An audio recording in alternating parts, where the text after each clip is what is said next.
welcome back to Mondays with Mom, the podcast where my mom, Leah, Hi. and I, Jo, dive into her stories, experiences, and the lessons she's hoping I finally take to heart. My mom has always joked that her life should be a book or a movie, and honestly, she might be right.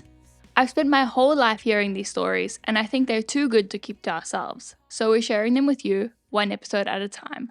Right, Mom? Right, Joey. Thanks for that. So, Mom, what are we talking about this week? So, Jo, you know that I bought the Ninja Creamy recently. You were with me when I had to carry it for, I don't remember how many meters, but it felt like kilometers. It almost felt like I was carrying Tina's couch. I had to carry this delightful machine, and it weighs over 8 kilograms. Yeah, I think you're being a little bit dramatic, but okay. Not dramatic at all. But anyway, this little machine or contraption, which is going crazy on Instagram at the moment, is basically an ice cream maker. And what it claims to do is to be able to turn anything into ice cream. It's really cool. And I wasn't someone who was easily convinced. Tina's been telling me for a while that, listen, Mom, it's amazing. You're not going to believe it. It's fantastic. And I started reading up on it and realized that this might be a good thing for me because I've been recently diagnosed with something called pre-diabetes. So I'm not quite a diabetic, but I've been informed that unless something drastic changes, that I'm heading in that direction. It's one of these beautiful things that comes with menopause. There's so many awesome things that come with it, and this is one of them. And after reading up on this, and I realized I would be able to make homemade ice creams out of healthier things. Things like fruit and Greek yogurt. And also one of the things that happens when you're trying to stop yourself from becoming diabetic is you're encouraged to eat protein first before you start eating carbohydrates or sweet things. And using this contraption, I can actually put protein powder into milk and make this protein delicious ice cream snack and fool myself and my body that I'm actually eating regular ice cream because it's like that. So I did what I needed to do. I convinced George that this is what he needed. I even took it so far to tell him that I would be so kind as to use it as part of his birthday present. And it took me a while, but eventually I convinced him. And while I was thinking about what ingredients I would put into the ice cream, and I was talking to George about whether it should be fat-free milk or whole milk, he started laughing and he said, aha, skim milk. And he was laughing because I had told him a story about my grandfather, Papu Mitso, and skim milk. Now, I absolutely adored this man. He was a very, very special human being in my life and someone who always made me feel seen and loved. There are times in every child's life when their parents annoy them and they pass some comment. Joe's told me, oh, I think you hate me. And Don't put words in my mouth. You're going to make me sound terrible. no, I think all children have that and all children say that to their parents. But this was the one man I could never say it to because literally I knew beyond a shadow of a doubt from the minute I came into this earth or from as young as I can remember, this man literally worshipped the ground I walked on. God rest his soul. He died in 2004 and he was born in 1911.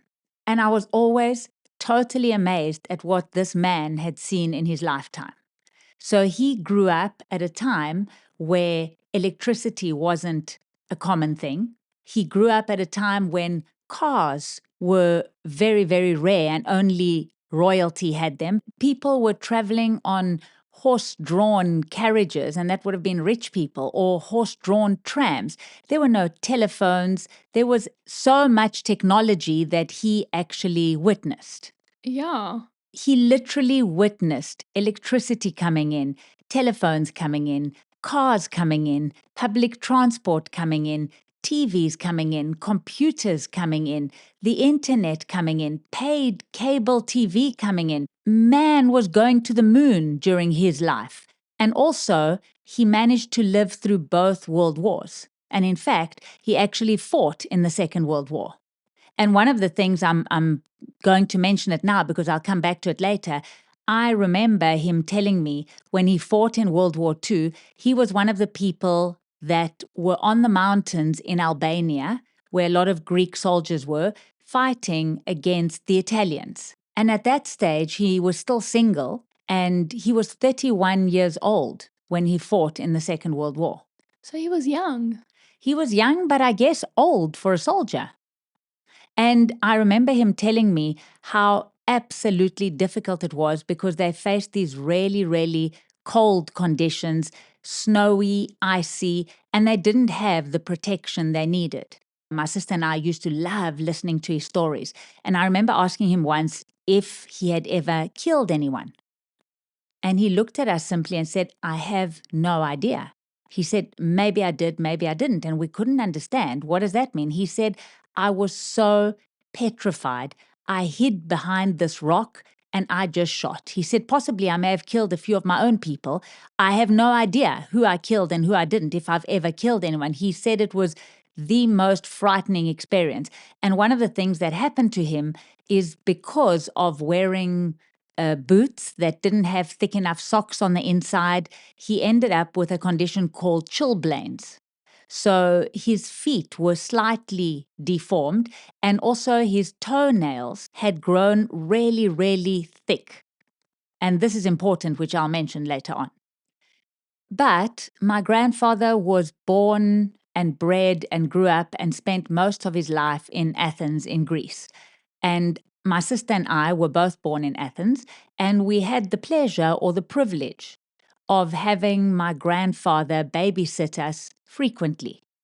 One of our favorite things that both her and I remember, and you must know that I was 3 years old when I left with my parents to go to South Africa, and yet I still remember this, is my grandfather had this ability. He really had a way with words, which you'll hear soon, but he had this ability of turning nouns into verbs. So he would turn the nouns ice cream and beer into verbs. How did he do that?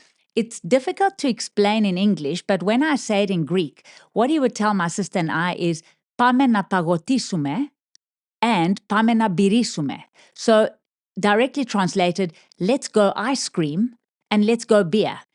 And it definitely sounds more impressive in Greek, but the actual concept was very impressive to us. So he would take a 3-year-old and a 5-year-old, and maybe when we were even younger, and he would take us out for exactly that. Firstly, take us out for ice cream, which we absolutely loved. And then because this man my grandfather was 62 years old at the time, he got a bit bored of young children, but he still wanted to entertain us. So he would take us to the local kafenio, as they would say in Greek, or you could almost think of it as a taverna pub of Athens in those days. And he would sit with his friends and want to entertain these 2 children. And he had found this amazing technique of beering us.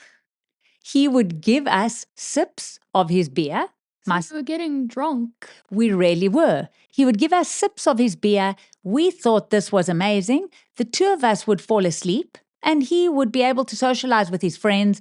By the time he had finished, he would take these 2 completely dead children and put us over his shoulder, one on the one shoulder, one on the other, and arrive back home to my grandmother, who would give him hell. I can't believe you got the children drunk again. So I'm going to blame him every time my memory fails me, or if there's ever a problem. I'm going to say this man fed me alcohol at a very young age. Now, I'm sure that one of the reasons why he loved me so much, I was definitely one of his hot favorites, is because I think I reminded him of my mother. Now, my mother was the apple of his eye, his only child, his beloved daughter, and together with my grandmother, these people made up his entire world, and he would do absolutely anything for them.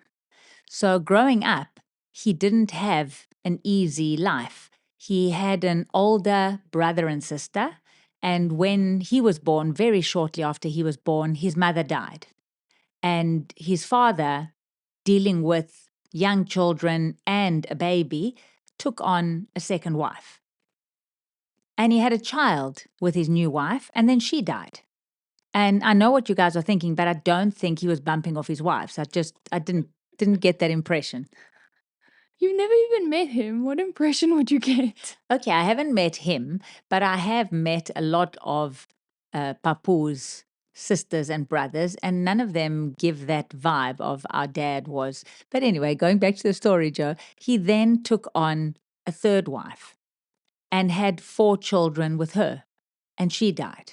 That's really unfortunate. It is really unfortunate and really sad. And he grew up without ever knowing his mother and practically never having a good mother figure even in his life. So when he met my grandmother and began a family of his own, and both him and my grandmother were completely obsessed with my mom, this became his entire world. I remember my grandmother telling me the story of when she met him, that he had a lot of shirts. And she was surprised at how many shirts he had because he wasn't that wealthy to have those number of shirts. But he had never, ever been shown by anyone and hadn't figured out how exactly you should wash clothes. And so what he would do is he would buy a shirt, use it, and when he felt it's not appropriate to wear it anymore, he would just simply buy another one. But he would keep his shirts. He wouldn't actually ever throw them away because another thing that my grandfather lived through was what they're calling Greek katochi, or the direct translation of that in English is occupation. And this was in World War II when Germany occupied Greece. And this occupation was definitely characterized by a scarcity of resources, but it brought with it the horrendous Great Famine, where people like my grandfather and his family were starving to death. Now, before the Katohi, my grandfather's father owned a very lucrative butchery and vegetable shop in a very upmarket, affluent part of Greece, and he was even known to be the butcher for the king. Wow, fancy. Fancy. And during this Katohi, he was forced, in order to be able to feed his family, to sell both of his shops to the Germans for literally 20 kilograms of flour and 10 liters of oil. I mean, the mind boggles. Yeah, it's unbelievable. Unbelievable. So they lost everything. And this was another situation that led to my grandfather being so closely protective of his family. So when my grandfather's only daughter, my mom, left Greece and moved to South Africa, that was quite a big blow for both her parents. But they thought as long as she's happy and she's doing well, we'll handle it. But a couple of months after moving to South Africa, my mom was held up for an item of jewelry, for a ring of hers. And when her parents found out about this, they decided there's no chance they're leaving their precious child on the other side of the world unprotected. They dropped everything they were doing. My grandfather left his job and they just appeared in South Africa. Now, my grandfather was a plumber. He was actually a really good plumber, but arriving in South Africa, he was already in his 60s. He couldn't speak a word of English and now needed to find a job. And he was the kind of person that wouldn't give up easily and wanted to work. There is no way this man could sit at home and let my father, who was his son-in-law, look after him. So he asked my father to help him get a job, and my father went around from company to company trying to convince people that try him out. Try him out. Even though he can't speak the language, he's brilliant at what he does. Try him, give him a chance. And eventually he convinced a company to hire my grandfather initially without paying him, and said, if you're happy with the work he does, then keep him on. And needless to say, they were really, really happy. I still don't know how my grandfather did it. I'm still trying to work it out because he managed not only to do well, but he thrived. He made friends, and yet he couldn't say more than 3 or 4 words in English. One of his favorites was when he would arrive and say, "Guti moni," and that's supposed to mean good morning. And I was always really amused because my grandfather would come home after work and tell us stories about people he met. And I would be listening to him, and these stories were detailed. He'd tell me about this Italian man he met whose daughter was going through a divorce, and I thought, how did he understand all of this? I have Till this day, I have absolutely no idea. I don't even want to begin to think of what the hand signal for divorce must be. It must be obscene. Totally obscene, guaranteed. And to give you another example of his English language prowess was the way he would use the words go and come. He took those two words and managed to combine them into one word, which made up the word gom. And he would be screaming at everyone at the top of his lungs, gom, gom. Nobody knew what gom meant. And I used to find it hysterical because if anyone came past our gate, he would shout gom, and the person didn't know whether they should go or come.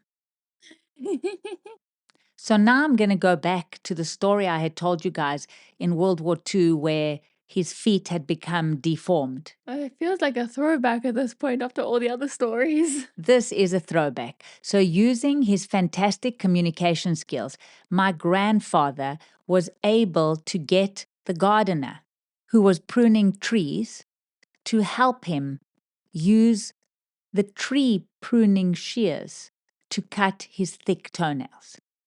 Now, I knew nothing about this.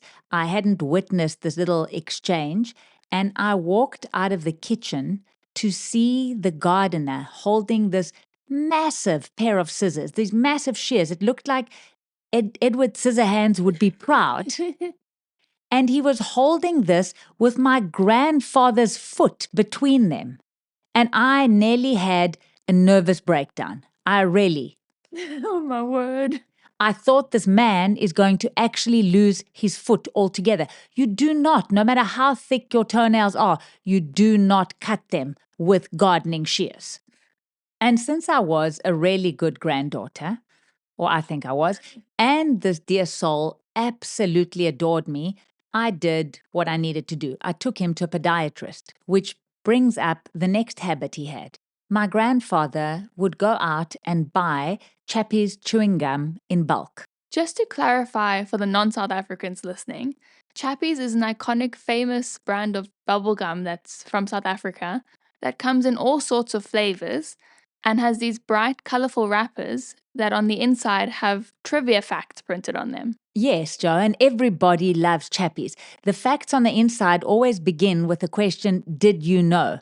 And then it gives you some fun fact. Now, Chappies are amazing, fantastic. In fact, just on a side note, I've seen them on Amazon.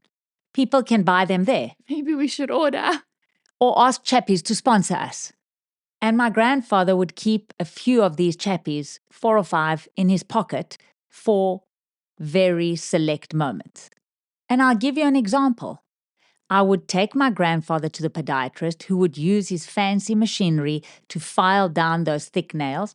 And if my grandfather felt he did a good job, he would stick his hand in his pocket and say, let the man have Chappies. Giving him a nice tip. Chappies were reserved for people that needed a tip or did a good job. In fact, I never forget how embarrassed I was when I took my grandfather to the cardiologist. And there, after this examination and these echoes and these ECGs, my grandfather said, I think he did a good job. Give him 2 Chappies. And I said, Papu, we cannot hand Chappies to the cardiologist. And my grandfather said, why not? If he did a good job, he deserves Chappies. And I don't know if you remember, Jo, because he always thought his great-grandchildren were doing amazing things, and he would hand them Chappies all the time. You know, now that you mention it, I think I do have a few vague memories of Chappies. I'm sure. He was such a sweet man, and I think everybody that met him loved him. Unfortunately, though, when he was around 79 years old, the company he was working for, the plumbing company, went under. And he lost his job that way. And we tried to get him another job, and it was just impossible. To get someone a job when they're turning 80 soon is very, very difficult. And this was quite hard for my grandfather because he wanted to keep active and keep working. And I would do my best to give him things to do, to ask him to run errands for me or buy me things, because then he still felt useful. He still felt like he was providing. Yeah, shame, man. He was such a sweet man. So now I'm going to explain to you why the skim milk at the beginning of my story reminded me of him. At university, I was going through my diet phase and I had tried every single diet there was. There was the liquid diet, there was the eat the chocolate diet, all sorts of interesting diets. And one of them that I stuck to was called Way Less. And Way Less was a very structured diet that you followed exactly how many slices of bread you were supposed to eat and how much chicken. And one of the things that was specified in this diet was drinking skim milk. And because I wanted my grandfather to feel useful, I would tell him where to go, which shop to go, and to buy me skim milk. And because I've mentioned before how languages were very easy for my grandfather and he had mastered the English language, I decided I'm going to make this easy for him. Now, we had a dog at home, and everybody knew the dog's name, a beautiful boxer who was called Kim. And I thought this will be brilliant. I'm going to ask him to remember Kim, which he did very easily, and then I'm going to ask him to put an S in front of that. So when he gets to the shop, all he needs to do is remember Kim with the S. And so I would practice with him before he got to the shop. And I'd say, Papu, what's the dog's name? Kim, Kim. We were very happy. And I'd say, put an S in front of that. Somehow, adding an S to the front of Kim made the word steep. Jo, you're not allowed to laugh. Because I had a similar problem with Jo. When she was young, she battled to say the word flower. And she would walk around telling people slower, slower, slower, which sounded like you're saying slower in a weird way. It was just too creepy. So I decided to try my same skills that had worked so well with my grandfather. He was buying stip milk all the time. My only option was eventually I wrote the word down for him on a piece of paper and he took it with him. And with Jo, I did it slowly and we would practice and we'd go flower. And Jo would dutifully repeat after me, slower. So Papu Mitso and I, we got each other. Yes, you guys got each other. And it was further confirmation for me that being a physio was better than being a speech therapist beyond the blue outfit. At least it wasn't just color that was convincing you. There you go. Now I have so many stories to tell about my grandfather, but because we focused this one on language and feet. And Chappies. Oh, we cannot forget the Chappies. The other really sweet thing I remember was when our housekeeper, who would speak to him in Zulu, another language that he was trying to master, would call him the word for grandfather, which was Mkulu. And she would say, "Good morning, Mkulu." And he would answer her, "Good morning, Kulu." That was really funny. And no matter how many times we tried to correct him, we wouldn't. And then lastly, which it was absolutely hysterical for me because he spoke Greek. English was not his language. And yet he would call my grandmother Granny. Not Granny, not Yaya, Granny. Cute though. And so he would walk around the house between the Kulus and the grannies. He kept me very, very entertained. The sweetest old man. I absolutely adored him. His memory, may it be eternal. And I'm so glad, Jo, that you also had an opportunity to meet him and interact with him a bit. Me too. And on that note, what are the lessons that we can take from these stories, Mom? Well, I would say, firstly, the most important lesson is never attempt to cut your toenails and get the gardener to cut your toenails with pruning shears. Secondly, I would say that we've learned that there are many ways of communicating and they don't all involve words and language or words that make sense and language. And lastly, I think that Chappies are an awesome invention. I knew Jo would say that one because half the facts that she knows are because of the "did you know" that was written inside the Chappies wrappers. So thank you for all my trivia knowledge, Chappies. But moving on from that, what are we grateful for this week? Well, Jo, I would say I'm grateful firstly that my Papu Mitso, or Dimitri as his full name was, managed to survive the war. I'm really grateful that he left everything he knew in Greece and came to live with us. And I had the privilege of having an awesome grandfather like him living with us. And I would say, lastly, I'll eternally be grateful for his unconditional love. I think those are all good things to be grateful for. And so I think we're going to end our episode here. Thank you for listening. We hope you enjoyed this episode. Make sure to subscribe to us on Spotify and Apple and YouTube if you aren't already. And also go follow us on Facebook and Instagram for any updates and cute throwbacks. We really appreciate all the support, and we'll see you again next week. Bye.